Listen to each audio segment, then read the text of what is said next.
Aujourd'hui, ce que je veux faire avec vous, c'est vous raconter une histoire d'amour, qui est aussi une histoire d'espoir, mais surtout qui est une histoire de données. Donc, comment ça commence? Ça commence dans un appartement, dans un centre-ville quelconque. On a une héroïne qui a son amoureux qui est vraiment malade, qui a une maladie incurable. C'est vraiment quelque chose de très rare. Il n'y a aucun remède présentement qui est connu. Fait que notre héroïne est complètement désespérée. Elle lit tout ce qui lui tombe sous la main pour essayer de trouver une façon de sauver l'amour de sa vie. Une de ces journées-là, elle a trouvé une revue qu'elle feuillette, une revue à peu près vieille d'une trentaine d'années, et elle tombe sur un article qui a été écrit par un chercheur assez reconnu et qui traite d'autres choses que la maladie dont souffre son amoureux, mais elle se dit, si elle était capable d'avoir accès aux données qui avaient mené à la publication de cet article-là, peut-être qu'elle pourrait les utiliser pour développer un remède pour la maladie qu'a son amoureux. Donc, elle décide de partir à l'aventure, d'essayer de retrouver ce chercheur-là pour essayer de récupérer les données en question. Fait que là, il y a un au revoir déchirant entre elle et son amoureux. Son amoureux a peur qu'elle ne revienne jamais. Il y a les larmes, mais elle tient le coup, elle dit, bon, je vais quand même essayer. Faut au moins que je tente ça pour essayer de le sauver. Donc, elle trouve l'adresse du chercheur. C'est une grande maison un peu décrépite qui est au bout d'un chemin de terre. C'est un peu louche, mais qu'est-ce qu'elle ferait pas pour son amoureux? Donc, elle se rend, elle frappe à la porte. Et il y a un vieux monsieur qui lui répond, un vieux monsieur très gentil. Elle lui explique la situation. Il dit, ben oui, c'est sûr, j'ai encore mes données, il n'y a aucun problème. Passez au salon, je vais vous servir le thé pendant que je vais aller les trouver. Donc, elle s'installe au salon, grignote les biscuits, sirote le thé. Et elle remarque quand même que la maison, c'est un peu bordélique. C'est très propre, mais il y a des boîtes partout, il y a des livres, il y a des papiers. Fait qu'elle commence à se demander, bon, OK, qu'est-ce qui peut arriver à des données après 30 ans? Ben, ils peuvent avoir disparu à travers le Capharnaüm. Le support peut être mal identifié. Donc, même si le chercheur réussit à trouver ces données, est-ce qu'il va vraiment réussir à trouver les bonnes? Il y a plein d'accidents qui auraient pu arriver. Le support est peut-être endommagé. Il y a peut-être eu un dégât d'eau, de feu, moisissure. Bref, elle se dit, ça se pourra jamais, il ne trouvera jamais ça. Mais là, elle entend dans une pièce voisine le chercheur qui dit, je les ai trouvés. Fait que là, il est tout fier, il arrive et il lui donne une disquette. Alors là, notre pauvre héroïne se demande quoi faire. Est-ce qu'elle devrait pleurer sa vie, tenter d'extraire les données de la disquette ou tout simplement jeter la disquette au visage du gentil chercheur? Et sur ce, je vous demande votre opinion. Qu'est-ce qu'elle devrait faire?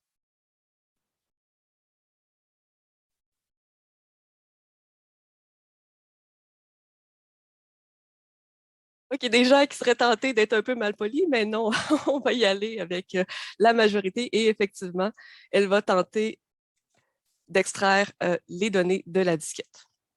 Puis on a quand même une héroïne brillante. Elle connaît une place qu'elle pense qui pourrait l'aider. Elle se rend là. Jamais je réussis à changer de page. Voilà. Elle se rend dans un laboratoire d'archéologie numérique. Là, pour ceux qui pensent que j'invente le nom, non, je ne l'invente pas, ça existe vraiment. Et le nom indique un peu ce que c'est. C'est vraiment un laboratoire qui font de l'archéologie, donc qui vont chercher le contenu sur des supports qui sont désuets. Eux sont vraiment équipés, donc ça ne les surprend pas de recevoir une demande qui vient pour sortir des données d'une disquette. Là. Les disquettes, ils envoient tous les jours parce que c'est beaucoup plus fréquent que vous pouvez le penser. Donc, ils ont le matériel de lecture pour sortir, extraire les données. Ils ont aussi ce qu'on appelle des bloqueurs d'écriture. Ça, ce que ça fait, c'est que si jamais ils mettent la disquette dans leur ordinateur et qu'il y aurait un très vieux virus qui se cache dans la disquette, ils veulent éviter que le virus se propage partout. On s'entend que ça serait assez étonnant, mais ils ne prennent pas de chance. L'autre chose que ça fait, c'est que ça évite que par accident, au moment où est-ce que le contenu est branché sur justement un ordinateur qui efface le contenu par erreur. Ce serait vraiment bête de réussir à avoir survécu tout ce temps-là pour qu'une erreur de manipulation efface le contenu qui est sur la disquette. On s'entend? Donc, ils ont ça. Et justement, ils s'assurent que le contenu n'est pas nuisible. Donc, avant de le brancher sur le réseau, avant de l'ordinateur sur lequel ils vont faire l'extraction des données, c'est un ordinateur qui est indépendant, donc qui est débranché du reste du réseau. Donc, il installe notre héroïne dans une salle, il lui offre le thé et les biscuits, une chance, elle aime ça, le thé et les biscuits, et il réussit à extraire le contenu. Qu'est-ce qu'il trouve? Il trouve un fichier information.wk1 et un fichier comme mail machin.wpd. Ils sont quand même extrêmement chanceux parce que les extensions sont bonnes. On peut penser qu'une extension, c'est vraiment lié à un fichier, puis qu'une extension est nécessairement valide. Ce n'est pas toujours le cas. On peut avoir de très grandes surprises avec un fichier qu'on essaie d'ouvrir, qu'on pense, ah ben tiens, ça c'est un fichier Word, je vais l'ouvrir. Et c'est pas ça du tout. C'est pour une raison ou pour une autre, l'extension est tout croche et ça fait qu'on n'est pas capable d'ouvrir le fichier. Dans ce cas-ci, ce n'est pas le cas, c'est des bonnes extensions. Donc, on a donc un fichier WordPerfect et un fichier Lotus 123. L'ancêtre de Word, on peut dire, c'était plus un concurrent à cette époque-là, et l'ancêtre de Excel. Bon, fait que là, notre héroïne, elle a les fichiers, puis elle ne comprend pas trop pourquoi est-ce que ce n'est pas possible tout simplement de double-cliquer sur les fichiers puis de les ouvrir. Fait que les gens du laboratoire, ben, s'assoient avec elle, puis bon, ils vont l'expliquer un peu c'est quoi un format, pourquoi est-ce que ça ne fonctionne pas si facilement. Fait que pour vous résumer, en gros, vous avez vos bits. Fait que vous avez vos 1 et vos 0. Vous avez les bytes, donc les 8 bits, un octet, vous avez des secteurs, des blocs et un fichier. Un fichier comme tel, c'est des blocs qui ont des significations.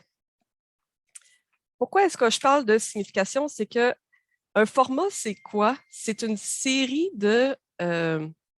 oui, c'est une série de 1 puis de 0, mais vous avez aussi intégré à ça une signature. La signature peut être souvent au début du fichier. Donc, vous avez une série de 1 et de 0 qui dit ça, c'est ça le format. Fait que l'ordinateur va être capable de lire, dire, le logiciel va dire, ben ça, c'est associé à tel logiciel, fait que je vais être capable de l'ouvrir. Des fois, vous avez aussi des informations qui se cachent à la fin. Fait que c'est vraiment de la façon. Désolée, j'ai été déconcentrée par mon téléphone, ça va revenir. Donc, c'est vraiment la façon de pouvoir valider c'est quoi un format. Donc, si vous avez un format qui est justement un faux docx, comme je vous mentionnais, si vous essayez de le passer dans on a des logiciels qui permettent de lire justement ces signatures-là, ben, il va dire, ben, ça, c'est pas un docx, ça serait un PDF, un TXT, peu importe. Fait que vous avez votre signature. Justement, ce que j'avais ici, c'était un PDF avec l'explication, bon, qu'est-ce qui est quoi pour former un PDF qu'on est capable d'ouvrir. Donc, petite définition de c'est quoi un format. Un format, c'est justement un ensemble de spécifications. Ces spécifications-là sont listées, là, on les connaît. Donc, on a les détails sur les subdivisions, l'encodage, les séquences, les relations internes qui permettent de construire, valider un format et permettre au logiciel de décoder et d'ouvrir les fichiers. Fait que ça permet de savoir c'est quoi les frontières entre les séquences de bits qui représentent bon, un caractère, ça peut être une instruction, ça peut être une sélection de couleurs, ça peut être tout ça. Comment on fait pour ouvrir un vieux format? On peut l'ouvrir avec le logiciel actuel, puis on espère que ça fonctionne. On peut recréer l'environnement d'origine ou on peut tout simplement pleurer sa vie. Et sur ce, je vous lance la question. Comment est-ce qu'on devrait essayer d'ouvrir un vieux format?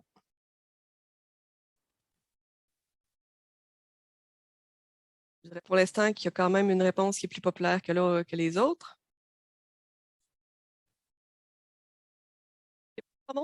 Qui désirent pleurer, c'est bien? Donc, en gros, vous me suggérez de recréer l'environnement d'origine. C'est pas fou. Effectivement, on peut essayer d'utiliser un logiciel actuel, puis des fois, ça fonctionne. On s'entend que la mise en forme, souvent, est tout croche, mais ça peut être une option. En fait, ce que je vais vous présenter est en lien avec 3 stratégies de préservation. Il y en a une là-dedans que vous allez reconnaître par rapport à la solution pour ouvrir ce vieux fichier-là. Donc, on a la préservation des bits, la migration et l'émulation.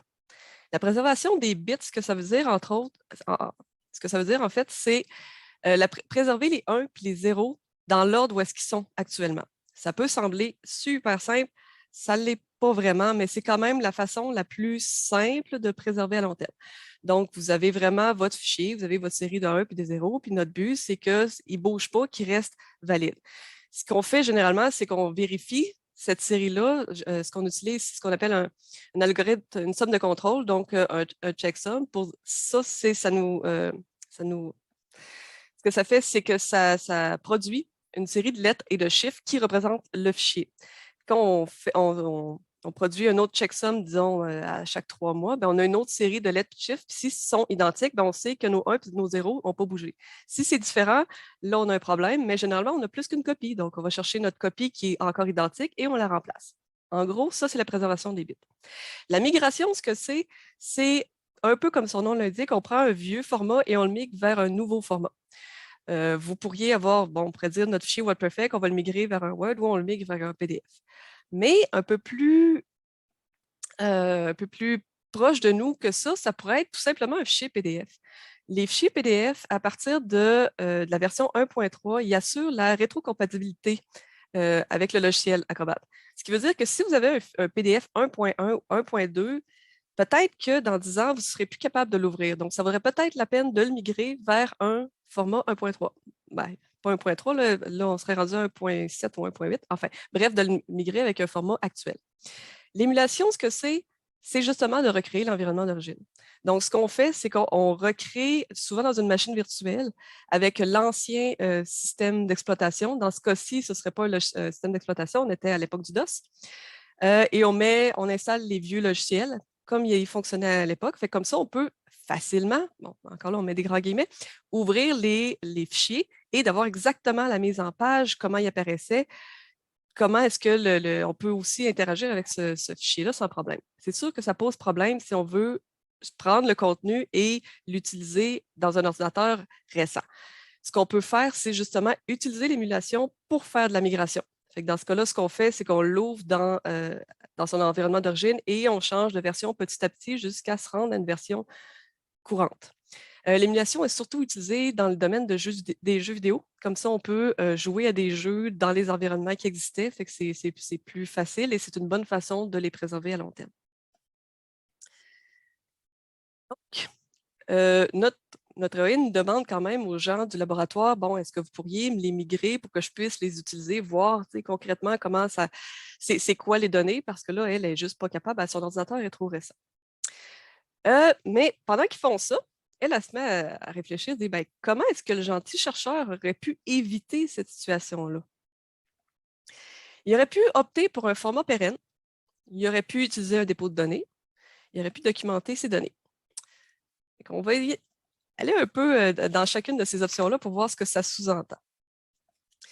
C'est quoi un format pérenne? Un format pérenne, ça peut être bien des choses. Un format pérenne, faut pas. Il y a des choses qu'on peut assurer de dire, OK, ça, c'est un format pérenne, ça va rester ouvrable pour la plupart, dans 10, 20, 50 ans. Disons le format TXT. Il y a des grosses chances que ça reste ouvrable facilement dans les prochaines années. Quand on dit qu'un format pérenne, c'est un format ouvert non propriétaire, oui, mais c'est une série de caractéristiques qu'on peut combiner. Donc, ce n'est pas à cause que le format répond à une ou l'autre des caractéristiques qui est pérenne. Ce que je veux dire par là, c'est qu'un format ouvert, c'est un format dont les spécifications sont accessibles. Par contre, un format ouvert, ça pourrait être, en fait, ce qui est ouvert, justement, les formats Microsoft sont ouverts. Sauf que c'est des formats qui sont excessivement complexes. Donc, est-ce qu'ils sont vraiment ouverts? Des fois, c'est discutable. Non propriétaires, ben là, c'est sûr que là, on enlève la suite Microsoft, mais on a aussi des formats propriétaires qui sont excessivement utilisés, comme les fichiers PDF. Donc, encore là, où on revient avec nos fichiers Word, c'est des fichiers qui sont excessivement utilisés. Donc, oui, ils sont propriétaires, mais est-ce que dans 5 ans, ça va être impossible d'ouvrir un fichier Word? Ce serait étonnant. On a des fichiers rares aussi que c'est des fichiers propriétaires, mais ça ne veut pas dire qu'à cause que c'est propriétaire, que c'est pas bon ou que c'est pas pérenne. Mais idéalement, il faut que ce soit ouvert et non propriétaire. Format utilisé couramment, populaire, bien documenté. La raison pour laquelle on mentionne ça, c'est que si vous avez un format ouvert qui a été développé à l'interne, c'est un format extraordinaire, il fait tout ce que vous voulez, c'est vraiment le meilleur format du monde, vous l'ouvrez à tous et si personne ne l'adopte, ben, ce format-là va mourir. Ça va être impossible de l'ouvrir à long terme. Donc, il faut que ce soit un format vivant que les gens utilisent. Puis des fois, justement, un format qui peut être propriétaire, mais s'il est bien documenté, s'il est très fréquemment utilisé, ben, ça peut quand même être un format qui est utilisable pour le long terme. Ça, c'est juste pour mentionner qu'idéalement, d'avoir un encodage le plus standard possible, de ne pas avoir de cryptage ni de compression. Encore là, ça dépend. oui, idéalement, c'est ça qu'il faut avoir. Par contre, ça dépend de vos besoins puis de vos capacités. Si on se dit, ben, utiliser le meilleur format possible pour de la numérisation de pellicules, c'est un format qui est excessivement lourd parce que là, vous parlez de numériser chacun des cadres qu'il y a dans une pellicule. Ce qui fait que même un petit film, vous parlez de gigs et des gigs de données. Donc, des fois, la compression peut être utile parce que si vous n'êtes pas capable de loger sans compression, ben, ça peut être pas si pire d'en prendre un avec compression. L'autre élément aussi par rapport à ça, c'est que si jamais, et j'ai oublié mon idée, oui, si jamais vous avez un format d'origine qui est déjà compressé, par exemple, vous avez un format JPEG ou un fichier, même un JPEG 2000, mais avec compression, ben, est-ce que ça vaut vraiment la peine des fois de le migrer, de le mettre sans compression alors que votre format d'origine est compressé? C'est une question à se poser. Il y a du positif, il y a du négatif. Par contre, vous ne me verrez jamais argumenter sur le cryptage. Ça, je trouve aucune bonne raison d'avoir un cryptage à long terme. Vous allez nécessairement avoir des problèmes si vous avez du cryptage sur vos fichiers. Donc ça, très, très, très, très mauvais pour le long terme. L'historique de rétrocompatibilité avec les logiciels, c'est ce que je vous expliquais. C'est que si jamais vous avez des logiciels qui changent en fait, des formats qui changent à chaque année, puis que vous savez qu'il fonctionne avec un seul logiciel, puis vous savez que le logiciel il est plus capable de lire les formats qui viennent avec les versions précédentes, ça, c'est à faire attention. Puis on en connaît des logiciels comme ça, on en connaît des formats comme ça. Ça, c'est dans les pires, justement, à faire vivre assez longtemps. Donc, un point à considérer. Il faut avoir aussi un cycle d'amélioration continue, mais sans abus. Ce que ça veut dire, c'est justement d'avoir un format vivant. Un format qui continue de s'améliorer, mais on s'entend que d'avoir une version par 3 mois, c'est peut-être un peu abusif. Donc, d'avoir un format qui vit, mais un format qui ne change pas trop non plus. Pas trop rapidement, disons ça comme ça. Enfin, c'est d'avoir un format qui offre de bonnes capacités sans être trop complexe, parce que ça risque que vous avez besoin d'avoir la complexité est nécessaire. Donc, mettons qu'on prend l'exemple d'Excel. Excel offre énormément de capacités, mais à long terme, c'est peut-être pas le meilleur format. Sauf que si vous en avez besoin, puis que vous adorez mettre des formules, puis des liens, puis des onglets, puis tout ça, puis que c'est le format qui est pour vous le meilleur, ben peut-être que ça va être lui que vous allez utiliser. Fait qu'il faut toujours jauger dans ces différents critères-là. Il faut y aller vers celui qui a le plus de critères possibles, mais qui est aussi le meilleur pour vous. Les dépôts. Donc, on s'entend qu'il y a 30 ans, notre pauvre petit chercheur, peut-être qu'il n'y avait pas beaucoup de possibilités de déposer, mais disons qu'il y aurait eu une possibilité. Dans ce cas-là, la responsabilité de la préservation de ces données aurait été du côté du dépôt et non pas de son côté. Ce que je veux vous dire ici, c'est si jamais vous regardez les dépôts d'un œil de préservation uniquement, tout le reste, je vais le mettre de côté pour le moment, mais qu'est-ce qu'il y a à regarder d'un point de vue préservation long terme? Si vous regardez un dépôt et qu'il y a une certification, ça, c'est quand même un bon critère pour dire qu'il est, en fait, ce qu'on appelle un dépôt numérique fiable, donc qui va vivre à long terme. Ça ne veut pas dire, en fait, que le dépôt va survivre et qu'il va être encore là dans 10 ans. Mais pour être certifié, généralement, un dépôt, ce qu'il doit faire, c'est d'avoir un plan de succession. Ce que ça veut dire, c'est que si jamais un dépôt, pour une raison ou pour une autre, doit cesser ses activités, ça veut dire qu'il y a certaines institutions, certaines organisations qui se sont entendues pour dire, je vais prendre la relève. Fait que je vais prendre ces données-là et je vais garder l'accès possible. Ce plan-là, ça ne veut pas dire que les organisations qui prennent la relève vont prendre la relève éternellement, mais au moins, il va y avoir une période où est-ce que vous allez être avisé, OK, ce dépôt-là ferme, peu importe, là, vous pouvez récupérer vos données ou les données vont être migrées vers un autre dépôt. Tout ça pour dire que quand vous voyez une certification, que ce soit Core Trust Seal, ISO 16363, Nestor, peu importe la certification, ça reste que c'est un dépôt en qui on peut avoir confiance. Si le dépôt propose des identifiants pérennes, par exemple le DOI, c'est aussi un bon signe. Le DOI, comme son nom, ben en fait, comme le nom de l'identifiant semble vouloir dire, en fait, ce que je veux dire, c'est que le terme pérenne, ça veut dire que le but, c'est que ce soit pérenne, au lieu de me compliquer la vie. Donc, quand on met un DOI, ce que ça implique, c'est que le lien doit continuer à exister. Si disons que vous déposez des données quelque part, vous avez un DOI qui est attribué et pour une raison ou pour une autre, les données doivent être retirées. Ce que le DOI exige, c'est après de mettre une espèce de pierre tombale. Donc, les personnes qui vont cliquer sur le lien de DOI n'arriveront pas dans le vide, ils n'arriveront pas dans une erreur 404. Ils vont arriver sur une page explicative disant si j'ai telle donnée qui n'existe plus pour une raison ou pour une autre. Des fois, vous avez plus d'explications, des fois, vous en avez moins. Mais tout ça pour dire que quand on s'engage dans la voie du DOI, quand on s'engage à mettre des DOI, normalement, on s'engage à ce que ces DOI-là restent valides à long terme. Préservation des données et ou des métadonnées, pourquoi est-ce que j'indique ça? C'est que parfois, certains dépôts s'engagent à préserver les métadonnées, mais ne s'engagent pas à préserver les données. Ce qui fait qu'un dépôt qui s'engage à dire, ben moi, c'est sûr, moi, 20 ans, 25 ans plus tard, je vais encore avoir vos métadonnées, ben s'il dit que moi, j'ai plus d'espace, je supprime des données, ben ça ne vous aidera pas. Donc, c'est peut-être de s'assurer que c'est les deux qui sont préservés à long terme. Sources de financement, fondements qui soutiennent le dépôt, c'est tout simplement que si vous avez une petite société d'archives qui lance le dépôt, qui est financé par ses membres, ils aiment ça, ils trippent vraiment, c'est un bon dépôt, là. Sauf que si cette petite société-là d'archives qui est soutenue par les membres vient à manquer de fonds, ça se peut que le dépôt disparaisse avec la société d'archives. Si vous avez un dépôt qui est financé par une université, par le gouvernement, bon, je dirais plus université et gouvernement, c'est peut-être un petit peu moins fiable comme source de revenus, mais vous savez que probablement que ce dépôt-là, il est viable parce que justement, il risque d'être continuellement financé. Ça ne veut pas dire encore là, mais université versus petite société d'archives, ça a plus de chances que l'université survive à long terme. L'information sur l'intégrité des fichiers, ça, c'est ce que je vous mentionnais plus tôt. C'est quand on vérifie l'intégrité, donc on vérifie que les 1 et les 0 ne changent pas. Sont toujours au même endroit. Donc, c'est si le dépôt, justement, il fait des validations de checksum pour s'assurer que les fichiers restent intègres.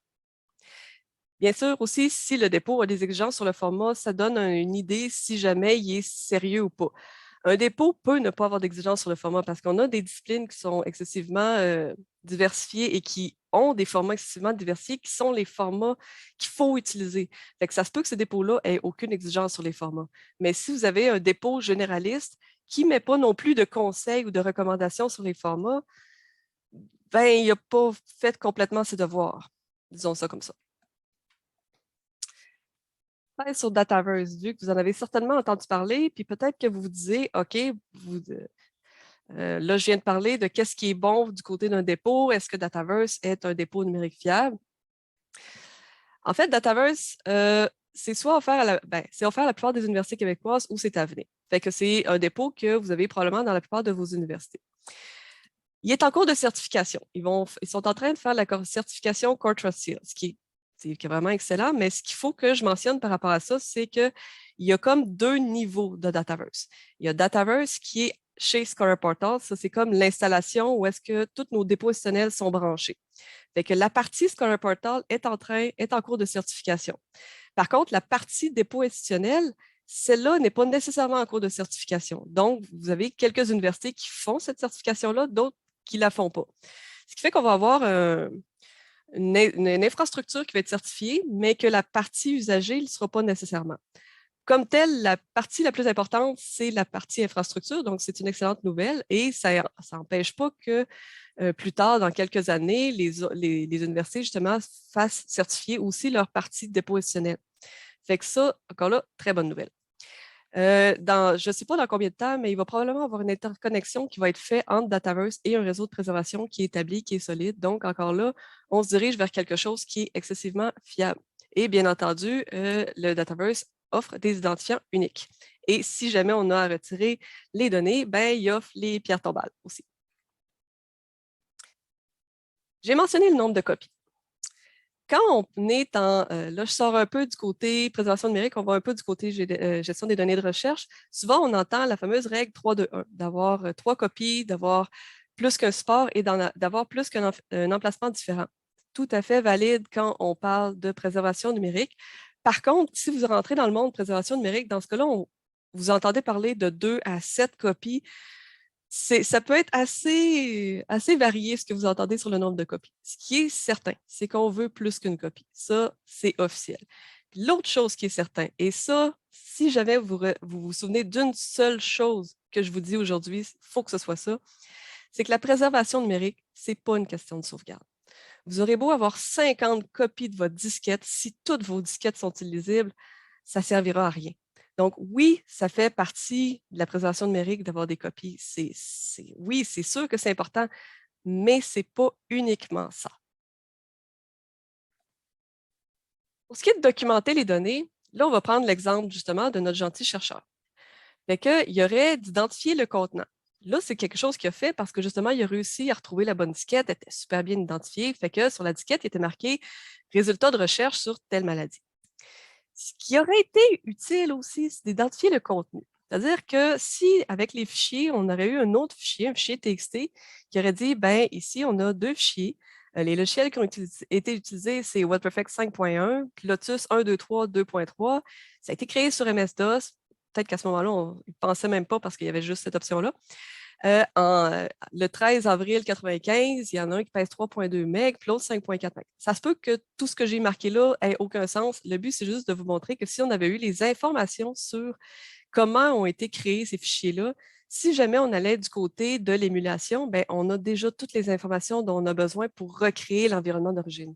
Fait que les informations techniques comme ça, c'est super important. Il ne faut vraiment pas les négliger parce que pour le long terme, ça peut nous aider beaucoup. Indiquer ce qu'on peut faire avec le contenu, c'est si jamais notre gentil chercheur aurait eu des partenaires, ben, ça aurait été utile de les indiquer. Puis là, ça pourrait être le cas de juste simplement dire que si on réutilise les données, ben, de lui attribuer la mention gentil chercheur avec l'année. Et d'indiquer les liens entre les fichiers. Donc, de dire que, disons, que le fichier WordPerfect contient les explications sur les données qui sont, elles, dans le fichier Lotus 1.2.3. Là, ce que je viens de vous dire, on vient de passer à peu près 3-4 sortes de métadonnées de façon un peu douce. Vous connaissez bien entendu les métadonnées descriptives. Descriptives, c'est quelque chose que la plupart des gens connaissent et qui utilisent, c'est-à-dire le titre, les auteurs, le résumé. Ça, c'est toutes des informations descriptives sur les données. Quand on rentre dans le côté métadonnées techniques, là, on a justement les logiciels qui sont utilisés, le poids des fichiers. Des fois, si on a des vidéos, ce serait le codage, la couleur le type de couleur qui est utilisé. Fait que là, on y va un peu plus de la métadonnée technique. Ce qu'on peut faire avec le contenu, là, on est des métadonnées administratives. Donc là, c'est utile d'avoir justement qu'est-ce qu'on peut faire avec ces données-là. Puis quand on parle de lien entre les fichiers, là, on est du côté des métadonnées structurelles. Fait que maintenant, vous savez un peu toutes les sortes de métadonnées qui existent. Pendant que notre héroïne réfléchit, elle a une question qui la taraude un peu.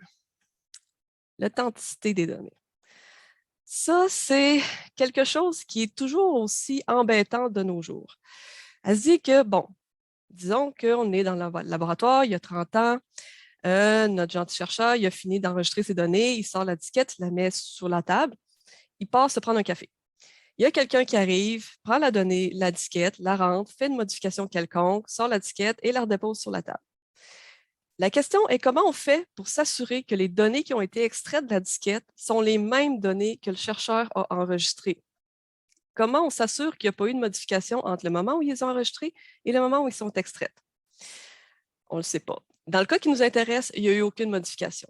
Mais tout ce que je veux dire, c'est que c'est une des préoccupations fondamentales des dépôts. C'est que la personne qui va consulter les documents ou les données au final, donc notre usager qui va les consulter, on lui assure que ce qui a été déposé, c'est la même chose. Fait qu'il n'y a pas eu de modification, on peut s'assurer de l'authenticité des données. Ça, c'est très important parce que c'est une des règles fondamentales de la préservation numérique de conserver l'authenticité. À une définition de la préservation numérique. Il y en a plusieurs. Ça, honnêtement, c'est ma préférée. Ce serait que la préservation numérique repose sur un ensemble de théories et de pratiques dont le but est de protéger l'authenticité, la disponibilité et la fiabilité des objets numériques dans le temps. On pourrait détailler un peu tout, mais tout ça pour dire qu'il faut être sûr que les objets justement qui ont été déposés, c'est les mêmes objets qu'on va présenter à ceux qui vont les consulter. Normalement, la préservation numérique, quand on parle de disponibilité, c'est que justement, on puisse consulter à long terme les objets numériques. Puis la fiabilité, ben, c'est ce que je vous disais. Donc, de s'assurer que les 1 et les 0, ils ne bougent pas dans le temps, en gros.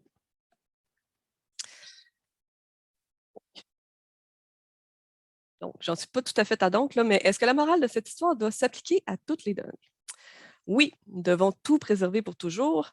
Non, certaines données ne doivent pas être préservées, puis il y a juste trop d'informations, moi je veux pleurer ma vie.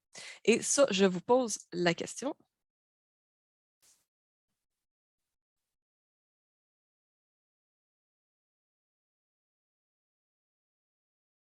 Pour l'instant, il y a un choix de réponse qui est plus populaire que les autres, puis il y en a qui trouvent que je parle trop.